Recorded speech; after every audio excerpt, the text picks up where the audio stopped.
안녕하세요. 수서교회 황명환 목사입니다. 이번에 선한창조 1권을 내게 되었습니다. 처음에 이 교재를 쓰게 된 동기는 친구들끼리 모여서 교회 안에서 실제적으로 필요한 교재를 한번 써보자고 하는 것이 동기가 됐습니다. 대부분의 성경 교재들이 죄인이 구원받는 부분에만 초점을 두고 또 하나는 질문하고 답변해서 단답형으로 이렇게 가는 것이 문제가 된다고 판단을 했습니다. 그래서 단답형보다는 스토리 전개 방식으로 가서 읽고 이해하고 듣고 하는데 부담감을 줄여주고 감동을 더 주자 해서 스토리를 넣기로 했고, 그 주제들을 어떻게 묶을 것인가에 대해서 좀 다양한 주제들을 섞자 그렇게 생각을 했습니다. 그래서 처음에는 창조 부분을 다루자고 생각했습니다. 왜냐하면 성도들이 성장하면서 학교에서나 부모님께 배운 것, 또 교회에서 배운 지식들이 너무 단편적이라서 어느 한 주제에 대하여 통전적인 이해를 하고 있지를 못합니다.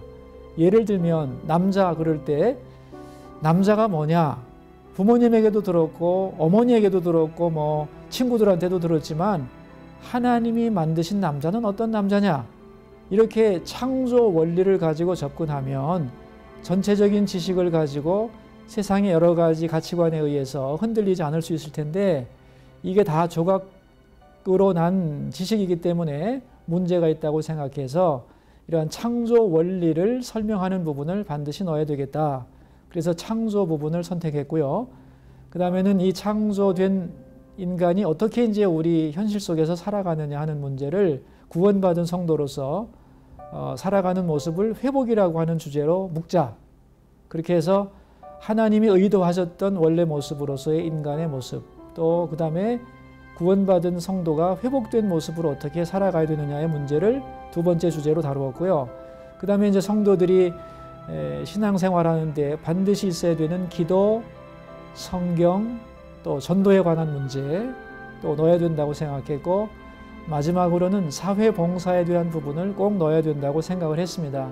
왜냐하면 우리의 삶이라는 것이 섬기러 온 것이고 하나님의 백성으로서 이 세상과 하나님을 섬겨야 되는데, 이 봉사에 관한 부분을 교회에서 하라고만 했지 어떻게 해야 되고 그 원리가 무엇인지에 대한 것을 말씀하지 않았기 때문에 이러한 부분을 넣으면 전체적인 스펙트럼이 꽤 넓어지겠다 생각을 했습니다.